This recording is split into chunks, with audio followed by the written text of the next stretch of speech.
The Downtown Rams podcast is brought to you by Rams On Demand, Seat Giant, Vibe 305, and RWO, Rams World Order.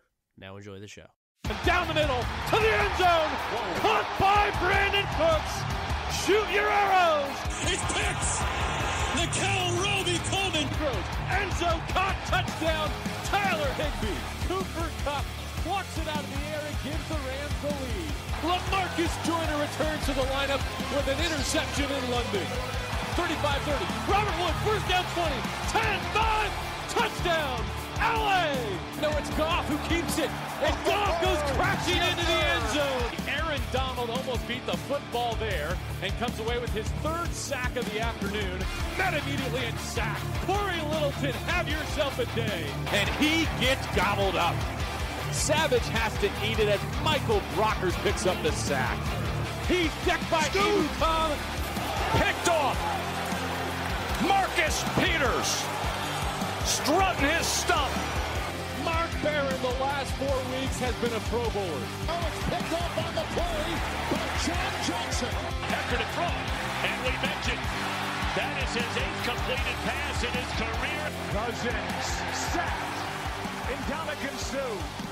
Of all the guys, it's the rookie John Franklin Myers who knocks it out of Cousins' right hand. Todd Gurley, 20, 10, Gurley for MVP.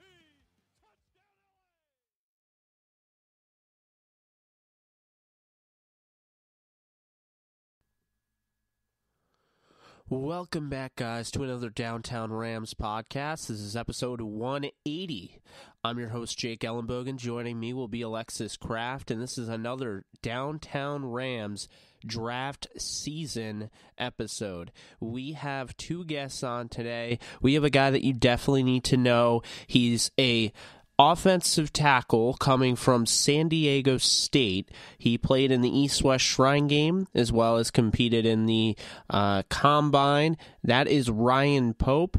He started 21 games at right tackle. He moved over to the left tackle, so we will get a chance to speak with him. And we're also bringing on an under-the-radar guy that's definitely not going to be under the radar come draft. I think people are really starting to get to know him, and that is Valdosta State cornerback, former wide receiver, and that is Steven Denmark. He's a 6'4" corner, converted from a wide receiver, ran the 4.4s, almost has an 8-foot wingspan, and he is just something else. Over a 40-inch vertical. You talk about the measurables, you talk about having talent. This guy is somebody you need to keep on your radar. So those two guys are coming on the show. It's going to be Ryan Pope, and then it's going to be Steven Denmark. So I hope you guys enjoy. That is the rest of the show. And the rest of this week, we'll have some other guests on as well. Really excited for how this draft season's come along. So those are our guests, and hope you guys enjoy. All right, guys. Joining the Downtown Rams podcast, we have San Diego State offensive tackle Ryan Pope. How's it going, Ryan? Thanks so much for coming on. Appreciate you. Thank you for having me. Yeah, of course. We're excited to get this thing rolling. And just to start this off, how old were you when you started playing football, and kind of how did that process come to be? I didn't actually play to my senior year, whatever age that is. I was probably 17 maybe. I played basketball. Basketball was my first love. And I realized at my height at 6'7", I mean, LeBron is 6'8", Klay Thompson is 6'7". I had to football was where I needed to go. And I went out there my senior year, had fun with it, and went JUCO. And for 1 year, it was great. I had fun and just love putting people in the dirt. Absolutely, man. And I'm sure, one of the guys for my question coming at you is probably going to be somebody that does that for a living. But who was your favorite NFL player growing up? My favorite NFL player right now is Tyron Smith. Growing up, I wouldn't say I really had one. I really wouldn't have one because, like I said, basketball is what I love. Yeah, and like you said, you went to JUCO, and then what was the main factor, after that for you choosing to play at San Diego State? The offense, the pro-style offense, learning how to run block. I know I needed to do that. in order to reach the goals that I wanted. And honestly, you can't beat San Diego. San Diego's a great place. I'm from Long Beach, so it's just far enough to get the college experience, but close enough just in case anything happened, I'd be able to be close to home. Oh, yeah, without a doubt. And a little jealous there with the San Diego love there because I've never been there. I went to L.A. twice, but I've never been to San Diego. With that being said, you did redshirt your first year. I just want to get your thoughts on what that experience was like. And, of course, if you do, how do you think that kind of helps you, moving forward? There's nothing wrong with redshirt. When I got there, I took my redshirt year to learn the playbook, learn the technique, just become more comfortable with the actual game. I had to put some weight on. I went to San Diego State weighing about 290. It got me up to about 320 or so. And just part of the growth, part of the process. And it was all worth it, man, honestly. Yeah, for sure. And then you started at right tackle for your first 21 games, and then you switched over to left tackle for the final three. What kind of was the main reason for that? Was there reason specific that the coaches wanted you to switch over to left tackle? Nah, it was just we had injuries and they just needed me to fill in, and they asked me to move to left side. And I did whatever the team needed me to do in order to put ourselves in the best position to win. I love to compete.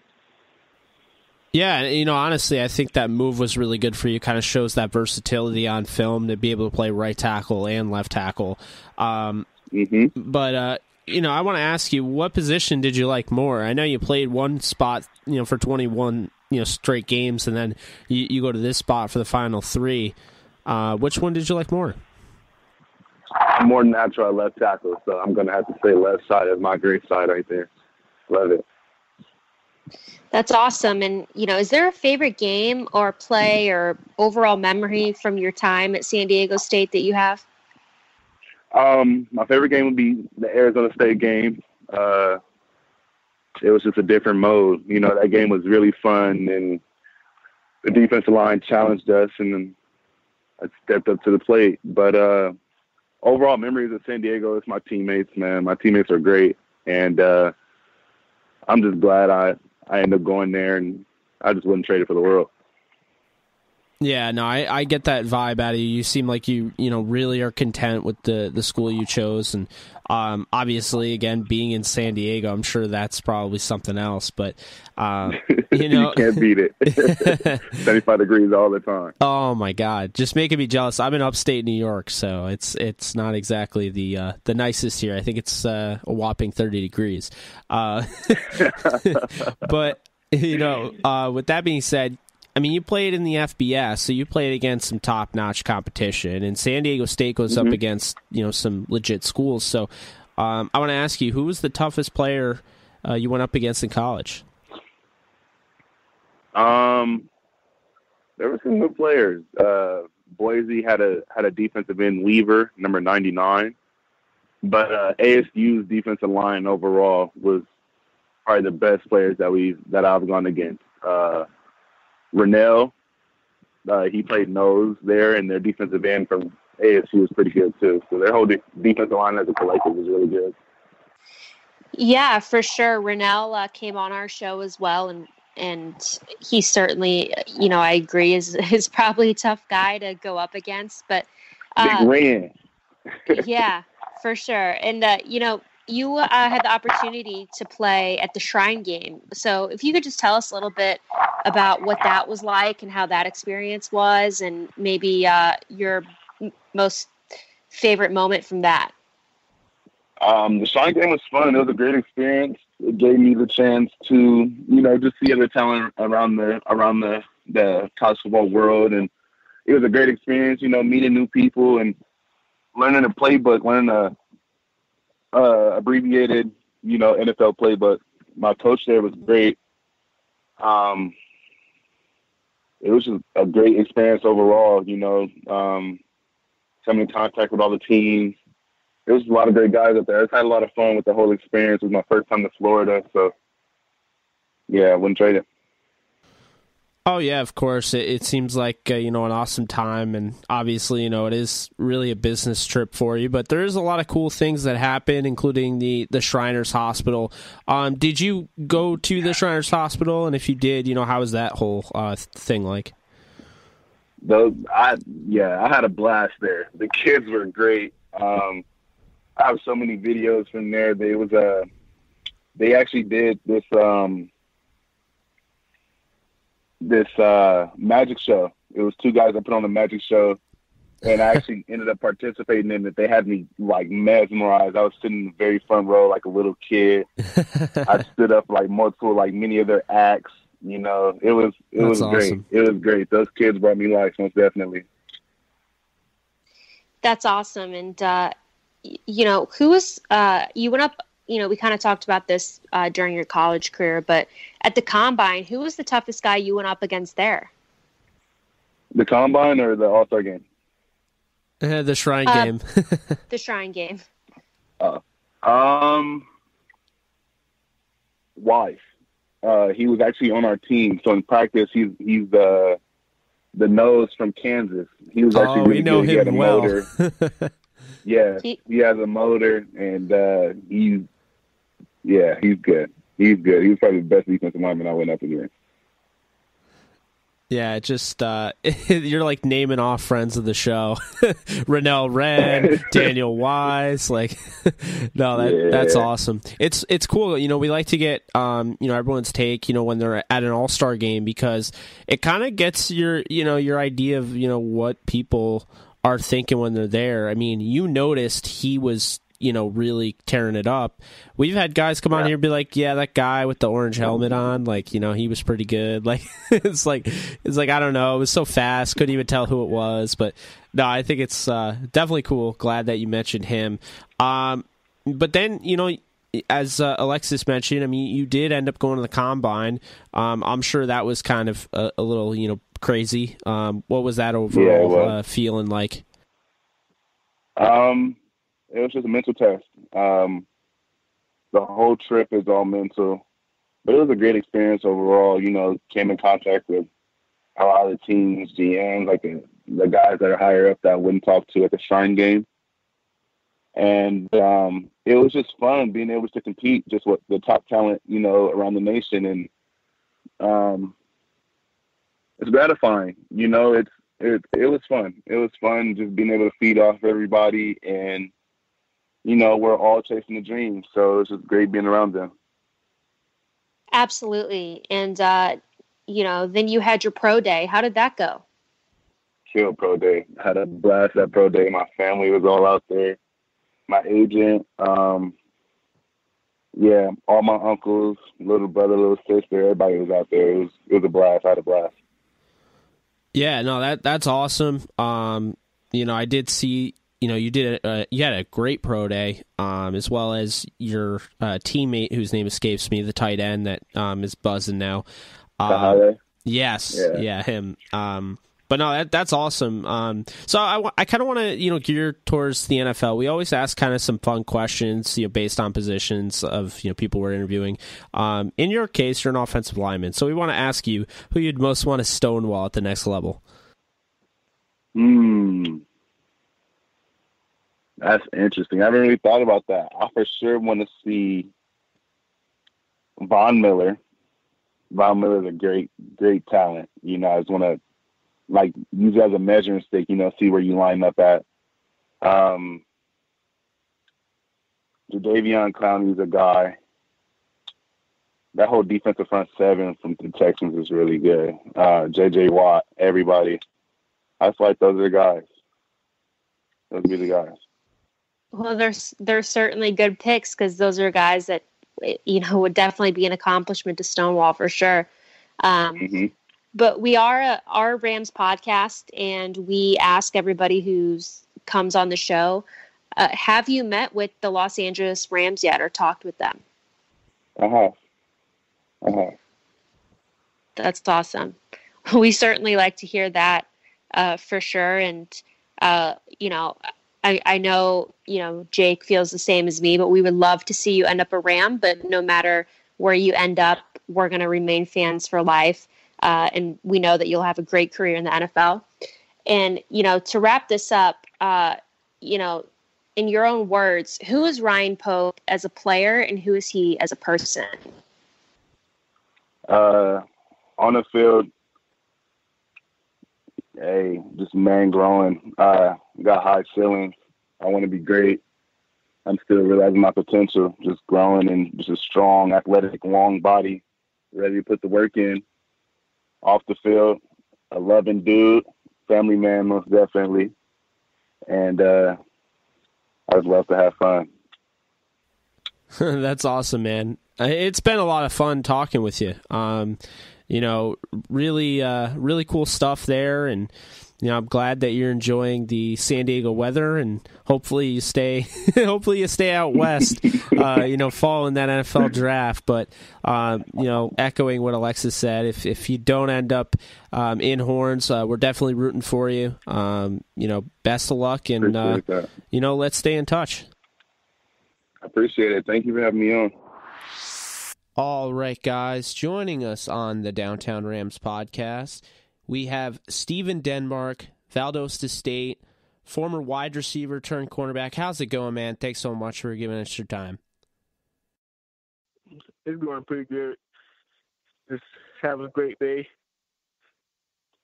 That's awesome and good to hear. And we're excited to, talk to you. And we're just going to, start this off by asking, how old were you when you started playing football, and kind of how did that process come to be? I was about 7 years old when I first started. I started playing Part 1 of football in Tallahassee, Florida.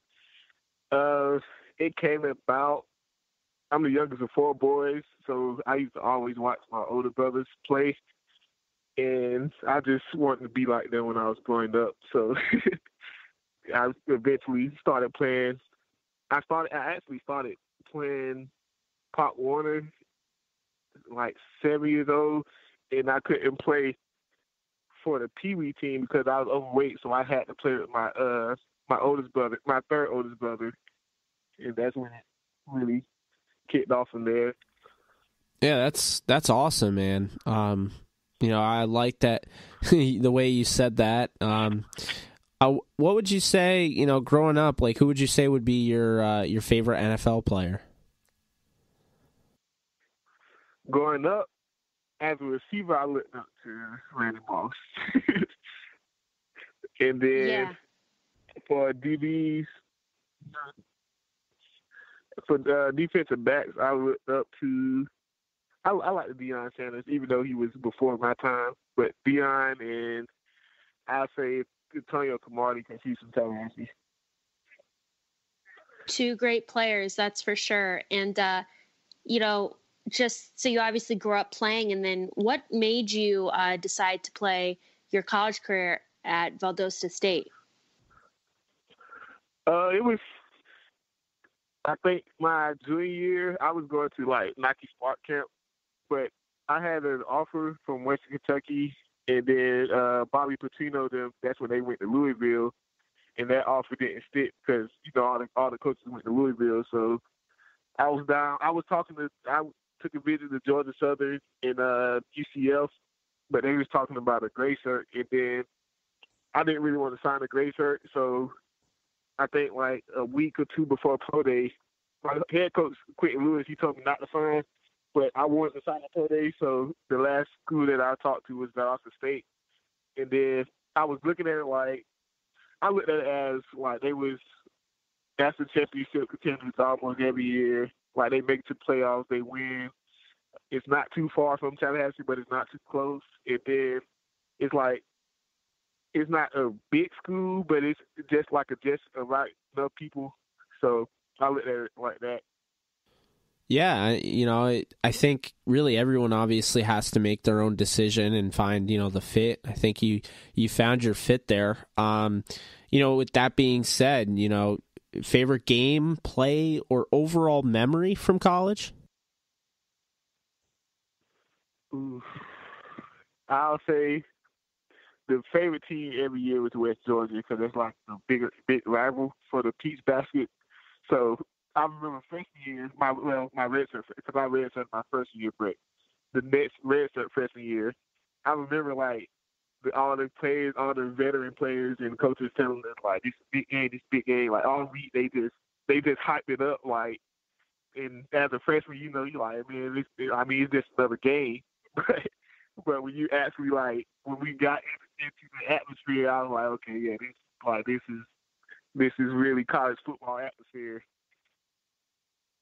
Yeah, that's awesome. And, what made you, so this is kind of an interesting question, but what made you want to convert from a wide receiver to a corner? I was always I played corner a little bit in high school my sophomore year, but I always used to joke with my head coach. Like, we was in spring, it was spring of last year, 2018. We was I think we was doing one-on-ones. So, like, Kenny Moore, Donatello Brown, like all of them had just graduated. So all our senior and veteran defensive backs was already gone. So we really didn't have any defensive backs. So we was in one-on-one one day, and the head coach, he was like, who think they can play DB and cover somebody? And then he laughed, but he didn't take me serious, but I was being serious. Like, I can cover, like I can play DB. And I went over there, I jammed someone, and then he told me get another rep. He got another rep. So that's awesome.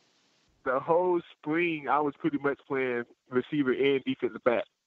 And then at the end of spring, when we did the exit meeting, he called me in the office and he asked me, I know you can play both, but which one do you really want to play? Like, because you can make it in either one, but your chances are way higher at defensive back, which I knew that. I knew that anyways. That's why I was already kind of leaning towards going to defense because I was playing at receiver, but it was like we was rotating, so I wasn't really getting as many reps as I could on defense. So when he asked me, he was like, which one do you want to play? I told him defensive back. So he was like, coming into fall camp, he'll let me play defensive back, get comfortable at it. But if I don't end up liking it, I can always come back to receiver because I know the plays. Yeah, that's incredible that you made that move the way you did too. Something I'm curious about is what was that process like transferring from receiver to corner? I mean, I know that you mentioned that you played corner before previously, but was there any like learning blocks that you had to overcome, or was there anything that you had to work on to efficiently, convert positions? I really just had to put my mind to it because at first I was so stuck on I want to play receiver, like.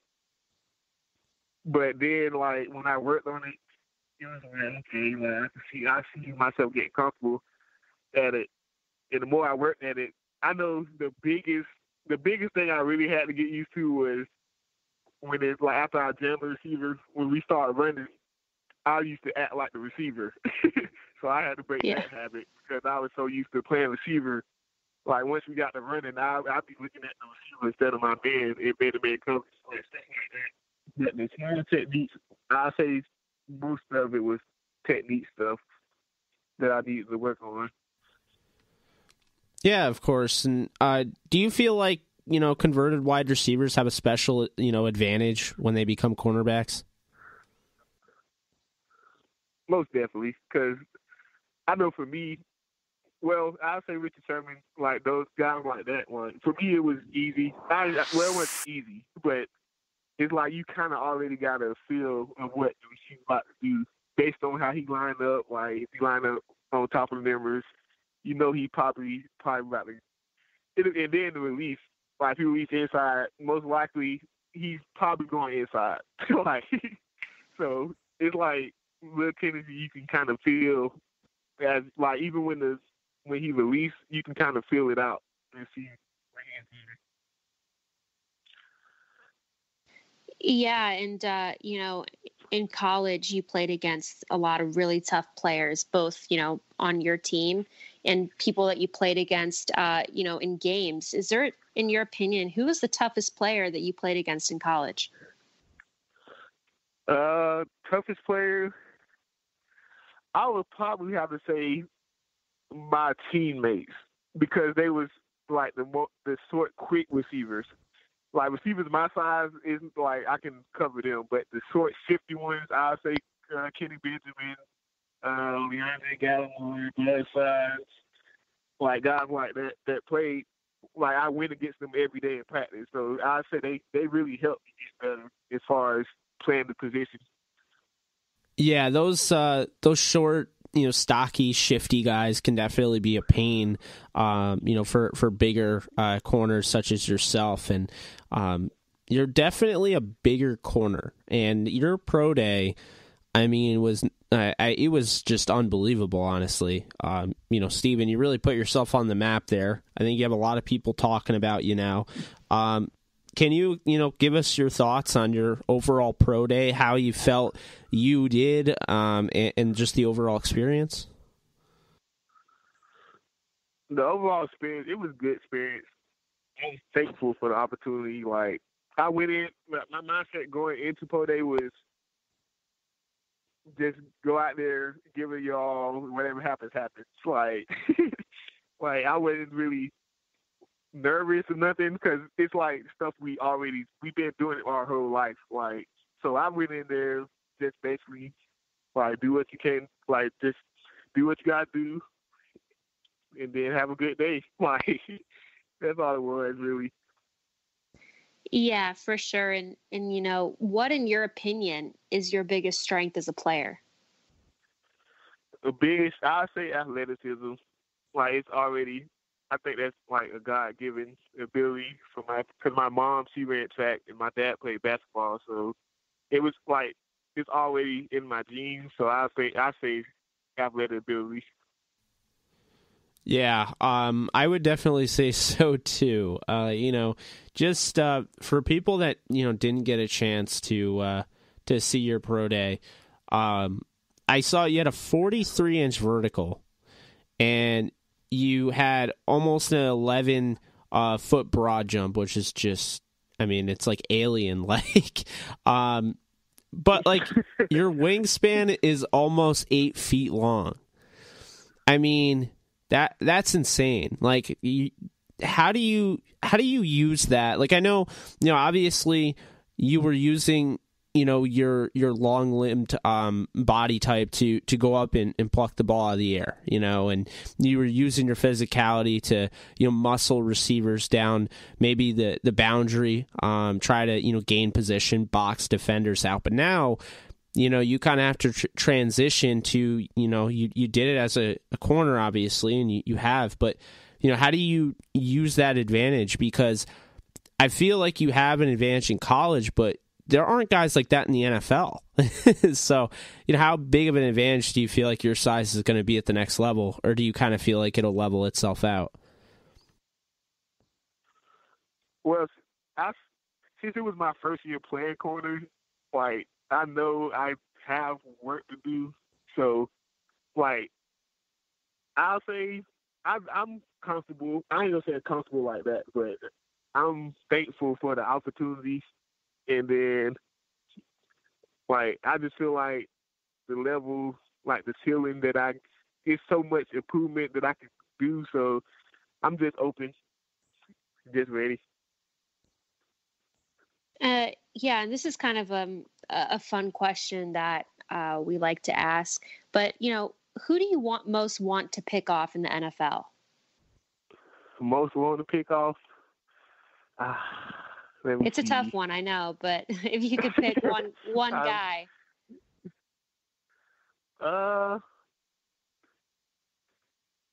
It would have been Calvin Johnson, but I'll say Odell Beckham, Julio Jones. Ooh, good one. Yeah, we about the same size, so I'll say Julio. Yeah. Well, and I gotta say this. I mean, you don't, obviously you don't love the shiftiness, but I mean, and it's hard to defend, and I get that, but I mean, you did run a 4.4, and you have shown the ability on film to do that. So I will say, going back to your point earlier, I wouldn't beat yourself up over it, because there are guys in your draft class like Penny Hart, and I would even make the argument the kid out of UMass, just guys that just eat those chunky yardages. But I feel like you could go up against OBJ for sure. And I think you and Julio would be, that'd be huge, and like you said, I like where your mind is at, because, you realize, this is my first year, and really the sky's the limit, because your athletic profile's, amazing, but, it clearly seems like you have a great head on your shoulders, and, you're very humble, and, sounds to me like you're ready to work and kind of not really, I don't really feel like you don't give up the vibe where you're like, I have to prove something. Just kind of like, you're going to do it. Yeah. You're going to keep getting better. And it's just like, that's what I like about you, Yeah. And, with that being said, we talk about the fun, NFL ones. Have you met with the Los Angeles Rams? Because we are a Rams podcast, and obviously we're fans of you, so we're hoping the Rams have done their due diligence on you. I've never been to Los Angeles, so I think it'll be a great experience. But I wouldn't mind. I definitely wouldn't mind. So they they haven't visited Valdosta State or anything like that? A couple. I think scout came during the season. I did talk to one Ram scout. But oh, nice. Yeah.